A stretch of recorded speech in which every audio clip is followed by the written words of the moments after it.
आज आपण बनवणार आहोत बांगडा फ्राय। बांगडा फ्राय म्हटल्यानंतर रत्नागिरी किंवा कोकण किनारपट्टीची लोक आठवतात, परंतु बांगडा फ्राय हे शहरातली लोक सुद्धा खातात। आता आपण बांगडा फ्राय कोणत्या पद्धतीने बनवायचा ते बघूया। आधी मी लिंबाचा रस काढून अर्धा लिंबाचा रस लावून घेते आणि रस लावून हा 5 मिनिटं आपण बांगडे असेच ठेवू द्यायचे।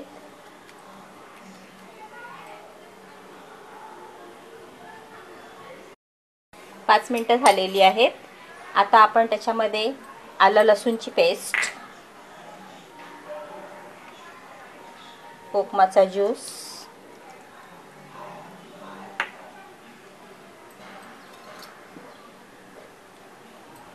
चवीप्रमाणे मीठ,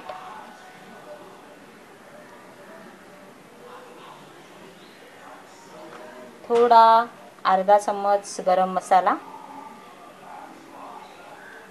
1 चम्मच आगरी मसाला, पाव चम्मच हळद, हे सर्व लावून आपण मच्छीला मॅरिनेट करून ठेवणार आहोत 5 ते 7 मिनिटं। आपण लिंब लावलेला आहे तरी सुद्धा आपण कोकमाचा ज्यूस वापरलेला आहे। त्याच्या मागचं कारण काय माहिती आहे? कारण की बांगडा मच्छी ही खूप वईस असते, त्याला जेवढा आंबटपणा लावणार तेवढी ती चांगली टेस्टी वाटते। शिवाय त्याचं वईसपणा पण मोडतो त्याच्याने, म्हणून त्याला कोकमाचा ज्यूस किंवा चिंचेचा कोळ,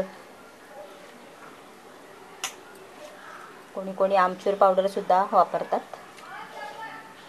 त्याच्यात आंबोशी सुद्धा वापरली जाते। आपण त्याला लिंब पाणी लावून ठेवलेलं आहे, शिवाय कोकमाचा ज्यूस वापरलेला आहे, त्याच्यामुळे आपले बांगडा फ्राय हे एकदम चटपटीत होणार आहेत। आता हे आपण मॅरिनेट करून 5 ते 7 मिनिटं असंच ठेवून देणार आहोत। आपले बांगडे व्यवस्थित सर्व मसाले लावून मुरात ठेवलेले 5 ते 7 मिनिटासाठी ठेवले होते। आता 10 मिनिटं झालेली आहेत। मसाले आपले छान मुरलेले आहेत, आतपर्यंत मसाले जाऊन चांगले मुरलेले आहेत। आता आपण ते छान असे फ्राय करून घेऊया। फ्राय करून घेण्यासाठी मी तेल घेतलेलं आहे,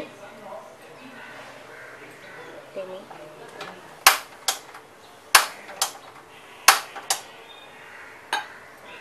आपले बांगडे आता मॅरिनेट करून झालेले आहेत आणि आपण आता ते छान फ्राय करून घेणार आहोत। त्याच्यासाठी मी लोखंडी तवा ठेवलेला आहे, त्याच्यावरती तेल टाकते आहे।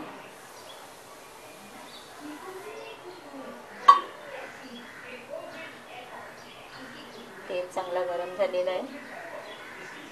आता मी त्याच्यामध्ये थोडंसं हिंग टाकते, कारण की बांगडा मच्छी ही खूप वईस असते, त्याच्यामुळे वईसपणा मोडण्यासाठी हिंग आणि टेचलेला लसूण, मी थोडंसं लसूणही घेतलेलं आहे, 2 ते 3 पाकळ्या लसूण अशा प्रकारे टेचून घेतलेलं आहे, ते मी टाकते तेलामध्ये। संपूर्ण तेलाला लसूणचा छान स्वाद येणार, त्याच्यामुळे त्याचा स्वाद बांगड्यामध्ये उतरेल। आता आपण हे बांगडे फ्राय करून घेणार आहोत।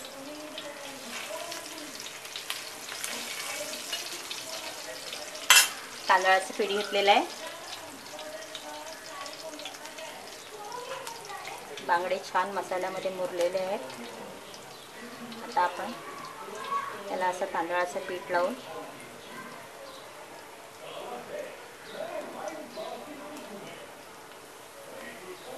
आपण छान फ्राय करून घेणार आहोत।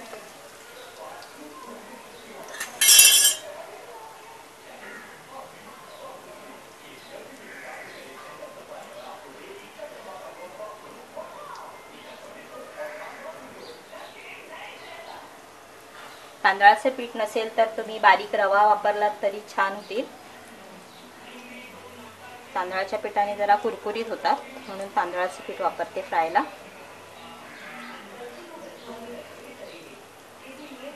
बांगडा मच्छी एवढी टेस्टी असते की ती सर्व प्रकारची लोक खातात. आपापल्या परीने आपले जसे असतील तसे मसाले वापरतात. घाटी असोत, मालवणी असोत, आगरी असोत, भंडारी असोत, कोणत्याही प्रकारची लोक वापरतात. शिवाय ज्यांच्याकडे अशा प्रकारचे मसाले नसतील ते मिरची पावडर वापरून सुद्धा मच्छी फ्राय करतात आणि बांगड्यांचा आस्वाद घेतात. अशा प्रकारे आपण एका बाजूने व्यवस्थित फ्राय करून घेणार आहोत आणि नंतर ते बांगडे पलटी बघूया. आपली फ्राय तयार झाली आहे का? एका साईडने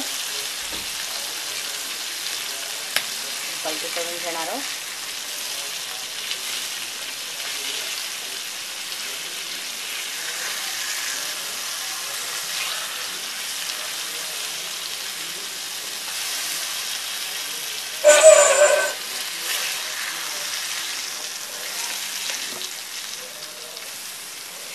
मस्त फ्राय झाली आहे.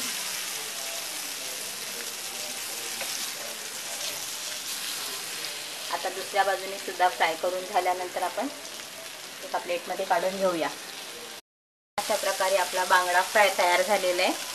आता मी गॅस बंद करते आणि आपण हे एका सर्विंग प्लेटमध्ये काढून घेणार आहोत.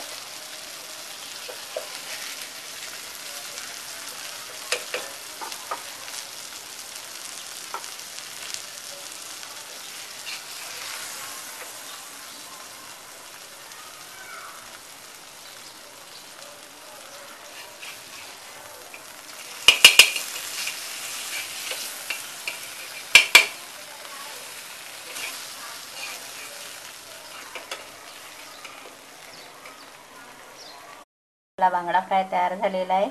हा बांगडा फ्राय आपण वरण भाताबरोबर फ्राय म्हणून आणि तांदळाच्या भाकरीबरोबर अतिशय छान लागतो.